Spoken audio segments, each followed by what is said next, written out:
activity with very limited experience with him myself, whereas my experience was much more prevalent with Hillary Clinton, because Hillary is also bisexual, leaning more towards a homosexual end, and it was she who accessed my sex programming to fulfill her perversions.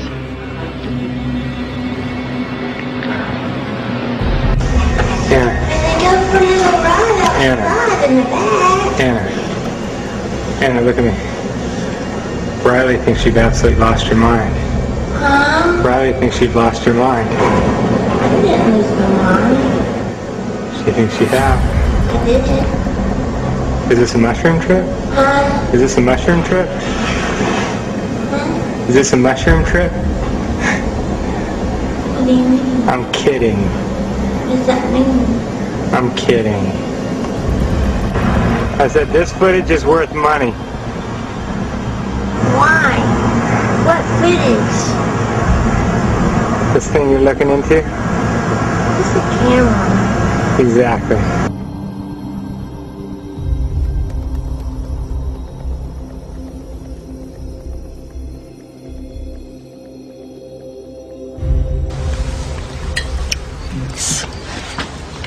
Cheers, butterfly.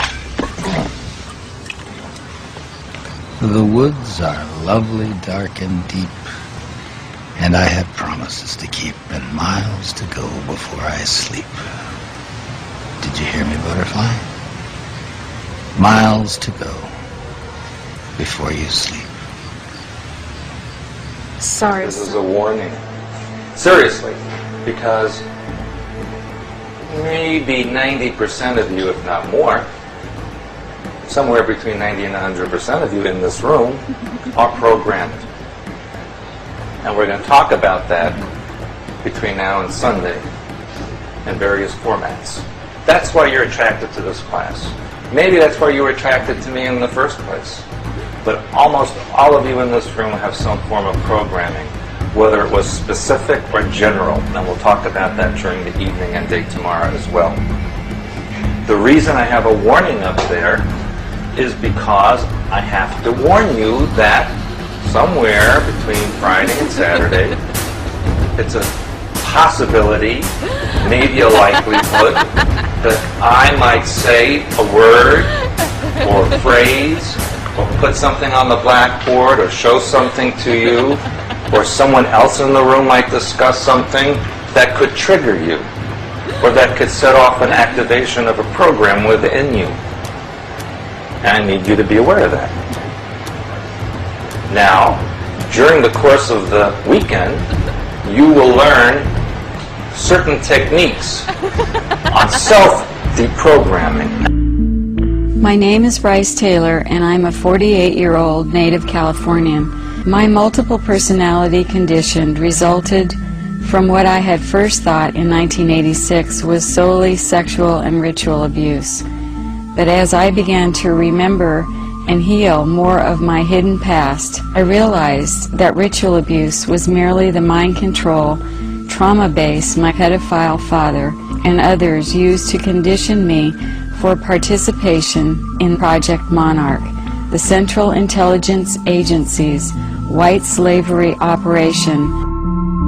Mind control sex slaves are created by starting with a child from birth and inducing trauma, which for me was done in the form of being sexually abused and then being satanically abused. I was put through a trial of satanic rituals, which means there were blood rituals done where I was forced to witness animals and people being sacrificed. We were taken down in the basement, and it turned into kiddie porn where we were being filmed. I was an FBI agent for 27.5 years. Bryce Taylor's story has been confirmed over and over again through my various sources. Judges, law enforcement, prosecutors, attorneys, doctors, and many, many prominent individuals, including actors, actresses, professional football and baseball players, are involved in these type activities. Among them were John F. Kennedy, Lyndon Baines Johnson, Nelson Rockefeller, Henry Kissinger, Gerald Ford, Jimmy Carter, Ronald Reagan, George Bush, and top entertainment professionals such as my owner, Bob Hope. Then I was prostituted, or they would make some pornography or something. The theme of the pornography filmed by Sylvester Stallone was sex with dolphins. They filmed us over years with all sorts of animals. I would just like to tell the Queen of England that whether a person's under mind control or not, that no one has a right to take a child from someone, and that if she didn't know I was under mind control, that I would, understand, but that, I would just appeal to her as a mother and ask for her cooperation in this situation, that I could be at least reunited with my son.